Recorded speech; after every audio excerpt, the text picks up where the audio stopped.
Very good. I'm going to go over to my next guest, Paul. Paul, welcome to Rehab Power Hour. Can you guys hear me okay? Yes, we can. Excellent. Paul, I'm so glad you could be here with me. Would you mind maybe just give me a quick introduction? Tell me who you are, where you calling from, and also who do you have with you there?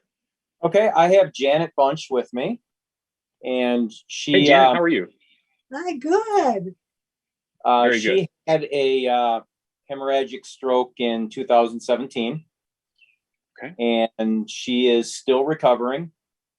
And unfortunately, my mother also she had a systemic stroke 4 weeks ago. So Okay. I was doing research today and I came across your device.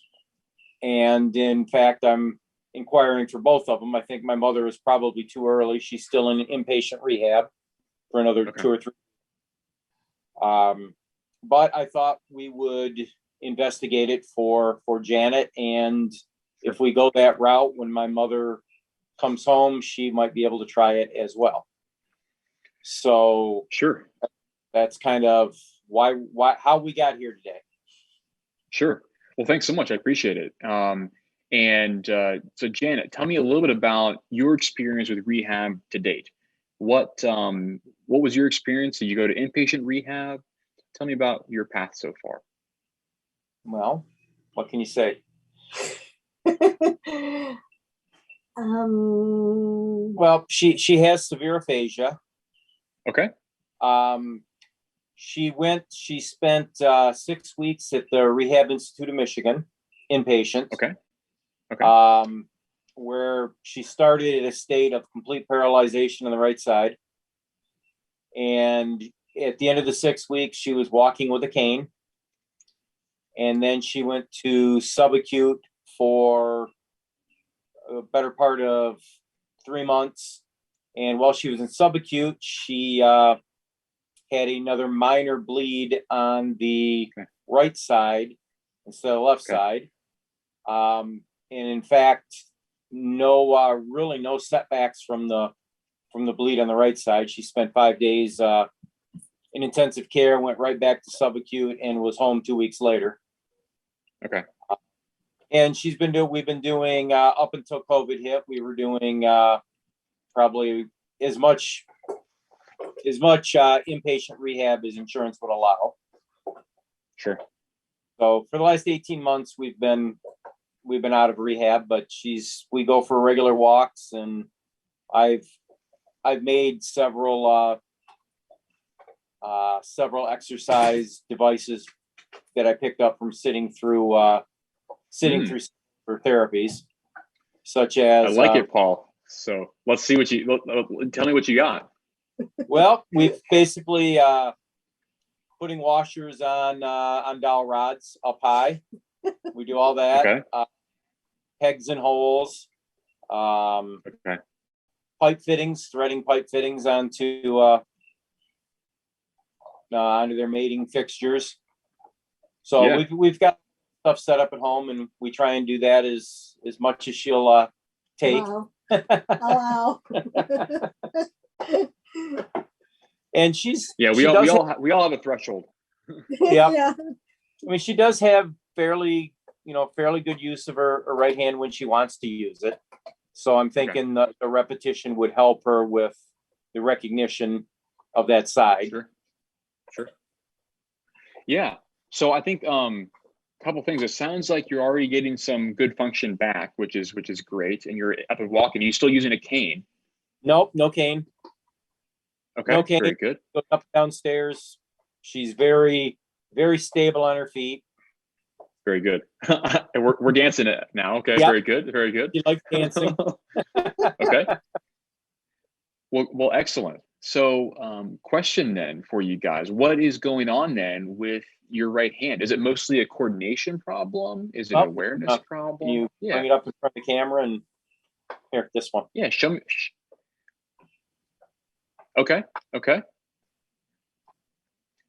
So Janet, how about this? Can you open up your hand like you're trying to wave bye to me like this? Nope, this one. Not quite in the camera there, but that's pretty good. We'll see. Maybe you can move it a little bit, maybe across your body. Yeah. There we go. Let's do one of these maybe. Okay. very good. And how about that thumb? Can you open up that thumb? Straighten your thumb out. Okay, good, good. Okay.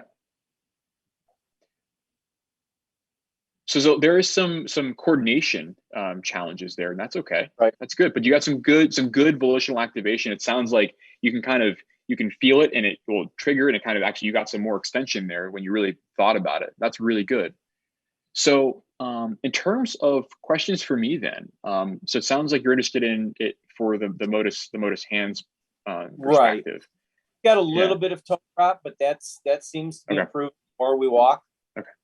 Okay. So I mean, I can get her to walk a half mile without dragging her foot. So. Okay. Very good. Yeah. So I think I have to learn to sit on her right side, so she'll hit me with her right hand instead of her left. Okay. Very good. Very good. Yeah. It's knowing your audience, right, Paul? You got to make sure you're in the right arm there. Yep. Okay. Very good. So I think, really, really important. You guys are in a nice window here where you have some return of movement, and you're working on sort of that sort of upper echelon of performance, getting back that good coordination, becoming aware, right? I think you're already talking about doing really good interventions in terms of really doing some fine motor skills, which is challenging. I think those are all fundamental components to a typical sort of constraint program, CIMT, sort of your classic gold standard approach to improve motor function. And I think, at this point, the Motus hand could be a good fit to help augment that. Insofar as you're going to work on becoming more aware of that limb, because it's going to force you effectively to use that right arm and hand, Janet, that's how the tasks are completed. Right. And it's also looks like you're having some trouble coordinating that extension, maybe some of that wrist, sort of those coupled movements. And so it could be a good fit for you to incorporate into your program. It's going to be a little bit different in terms of visual environment too, right? We're going to force you to use different types of visual sort of cues to coordinate your motor patterns. It's going to be quite generalizable in that sense. And so I think it could very well be a good fit for you in terms of additional to what you're doing. I would of course encourage you guys to continue doing those tasks that you're doing with the pipe fittings and all those sorts of things, but this could be something above and beyond what you guys are doing now to kind of amplify, to kind of eke out more of those gains. The other thing that could help you do too, as you begin to be in this more category of higher motor capabilities, is help you with precision motor, right? A lot of what we do, it also involves integrating visual information in the appropriate time, right? So timing matters. A lot of what happens with sort of standard rehab programs is we don't force constraints on things with time. And so it's okay if you don't tighten this nut or put on this washer on this rod at X appropriate time. But in the real world, timing really matters. And I think that's something that can be really helpful with a robotic system because it forces temporal constraints on you to help you begin to reorient and integrate those multimodal systems like your vision, as well as your somatosensory systems and in your motor programs. So those are kind of like my high level thoughts about this. Any questions that emerge from that brief discussion? No. No, I don't have any. Sure. I think one thing that you guys, go ahead, Jen. One hard fold. One hard. Is it? Do you have tone at all, Janet? Do you have tone in your wrist and your forearm? Yeah, she's got fairly decent tone, and this one. Okay. She's got she's got decent tone, and she has good strength. Okay.